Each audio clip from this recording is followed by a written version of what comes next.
Les amis, salut à tous. Vous allez voir comment la presse espagnole a analysé hier et ce matin la défaite du Real Madrid à domicile et le match nul du Barça.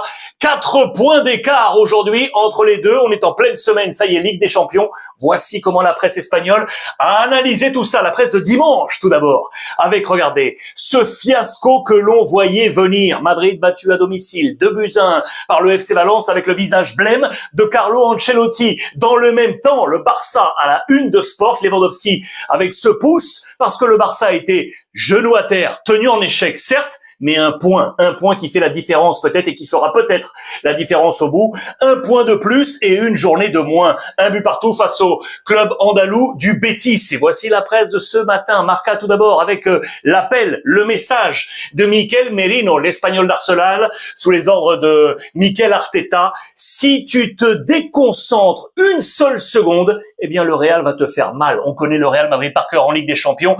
L'annonce est là de la part de Merino. Regardez la presse Sport qui se concentre non pas sur le Barça, mais sur le Real qui est touché, tocados, avec Kylian Mbappé. Regardez le classement, 4 points donc d'écart entre les deux formations.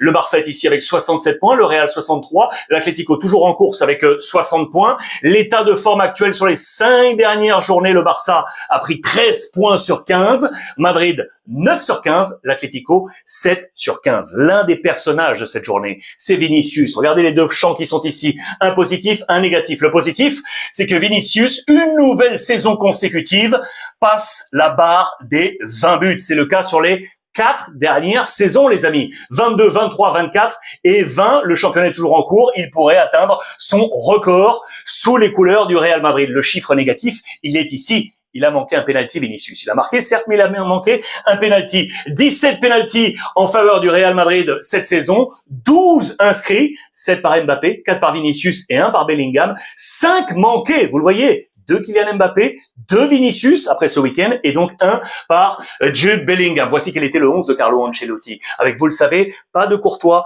pas de Lunin dans les buts. C'est le jeune González, on va y revenir, qui était titulaire. Tchouaméni, Rudiger, Vasquez, Fran Garcia, Brahim, Modric, capitaine, Valverde, Bellingham, Mbappé et Vinicius. Regardez les notes qui sont ici, elles sont quasiment toutes mauvaises. La meilleure, elle est pour Kylian Mbappé, qui prend 2 sur 3. Ici, vous le voyez, il y a même des zéros avec Lucas Vasquez, avec Brahim Diaz ou encore Vinicius qui prend la bulle, les amis, parce qu'il manque ce penalty et du coup, c'est le gros thème de ce lundi matin. On a décidé de pas recruter cette année et du coup, le Real Madrid qui s'empêtre, qui est victime de ses propres décisions. On parle de mercato, certes, mais on parle également, vous le savez, de cette décision ou non-décision par rapport au tireur de penalty. Mbappé sera le suivant, car donc Vinicius a manqué les 2 dernières tentatives qu'il a eu à exécuter et donc Kylian Mbappé sera le suivant dans l'ordre. C'est lui, le Français, qui prendra normalement le prochain penalty si le Real en obtient, peut-être en Ligue des Champions face à Arsenal. On fait le point sur l'infirmerie parce que Courtois sera de retour. Il n'était pas là donc, c'était le jeune Fran González qui était titulaire. Regardez, il avait 19 ans, c'est le 62e gardien des 3058 matchs disputés par le Real Madrid en Liga. 62e gardien, mais Courtois est bien de retour. Il est dans le groupe pour le déplacement à Arsenal. On fait le point également pour voir que Louni, lui, ne sera toujours pas là. Ceballos et Mendy sont courts, ils ne seront pas là. Et je vous le rappelle, Aurélien Tchouaméni est suspendu. Il avait été sanctionné, il est suspendu pour ce match aller face à Arsenal. Alors attention, cette défaite face à Valence est la dixième cette saison pour Carlo Ancelotti. Le total depuis qu'il est au Real Madrid, en 2 séquences, vous le savez, 49 défaites de Carlo Ancelotti en 6 saisons au Real Madrid. La première séquence ici, 6 défaites la première saison, 10 ici, 9, 12, c'était le record négatif, mais attention, on est déjà à 10 pour l'entraîneur italien du Real. Sachez d'ailleurs que le Real Madrid, depuis 2002, n'a jamais remporté la Ligue des Champions avec au compteur 10 défaites sur le courant de la saison 24-25. L'adversaire du Real sera Arsenal, les amis.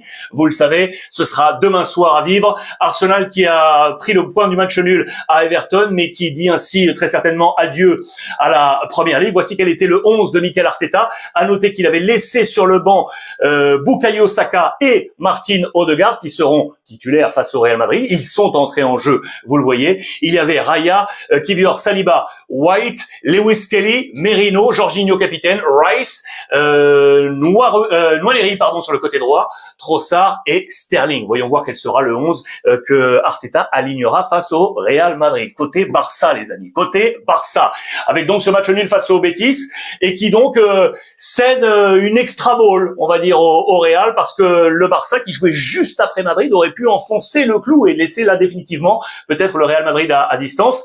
Un but partout face au Betis Séville. Voilà quelle était l'équipe de Hansi Flick. Chesney dans les buts, Araujo capitaine avec Koubarsi, Balde, Koundé, Gavi, De Jong, Pedri, Torres, Lewandowski et Lamine Yamal. Le meilleur joueur de ce match pour moi a été Gavi, très sincèrement. Il est ici avec un 7. Le goleador, lui qui a été formé au Betis Séville. D'ailleurs, il n'a pas célébré son but pour saluer ses anciennes couleurs. Regardez les notes, elles sont pas énormissimes, vous le voyez. La meilleure, elle est pour Fermin qui est rentré en jeu avec un 8. D'ailleurs, on va en reparler de ce duel entre guillemets à distance. On n'a pas eu un énorme Lamine avec un 6 et il faut rappeler l'absence de Dani Olmo. Le joueur compte énormément, il est toujours en récupération, il avait été blessé, souvenez-vous, et donc il manque Dani Olmo. Certes, Pedri et Yamal sont là, mais il y a une énorme dépendance par rapport à ces deux joueurs. Vous avez vu, Yamal n'a pas été énorme dans ce match, excellent dans ce match face au Betis, et du coup, quand on cherche des joueurs pour déséquilibrer dans les petits espaces, eh bien Olmo vient à manquer lorsqu'il est absent. C'est vraiment à suivre l'état de santé de Dani Olmo. Je vous l'ai dit, pour moi, Gavi a été le meilleur de ce match, peut-être la meilleure version de Gavi cette saison. L'interrogation qui s'ouvre du coup, c'est qui sera ce joueur, le media punta, pour affronter le Borussia Dortmund. Gavi ou Fermin? Le choix se porte là. D'ailleurs, j'aimerais bien avoir votre avis. Et d'après vous, quel sera le choix d'Hansi Flick? Regardez quelques titres, quelques stats d'ailleurs. C'est la fin de série positive pour le Barça, la fin de série de victoires consécutives. On s'arrête à 9 avec ce match nul. Le Barça qui n'avait jamais concédé le point du match nul à domicile cette saison. Il y avait 11 victoires et 3 défaites. C'est le premier nul à domicile. Et donc, je vous le disais, le but de Gavi qui donc marque une nouvelle fois face à son Betis entre guillemets, comme il l'avait fait en coupe, c'était au mois de janvier dernier, et il marque pour son 100e match en Liga. Gavi, homme en forme aujourd'hui. Et puis enfin, pour terminer, puisque le Barça joue au Borussia Dortmund, regardez comment ça se passe. Le Borussia qui a explosé, entre guillemets, Fribourg, 4-1 à l'extérieur. Voici la formation avec des noms que vous connaissez, avec notamment Adeyemi, je pense à Brandt, je pense à Emre Can, le capitaine, je pense à Ben Sebaini dans cette défense à 3. Regardez qui est rentré. Guirassy est rentré et il a marqué. Gittens est rentré et il a marqué. On a des solutions également du côté de Kovacs, le coach du Borussia Dortmund. Quel sera l'avenir du Real Madrid et du Barça en Ligue des Champions? Donnez-moi votre avis, les amis. Voilà pour le point complet, revue de presse du jour. Prenez soin de vous. Demain, Ligue des Champions, on va se régaler et profitez des vôtres.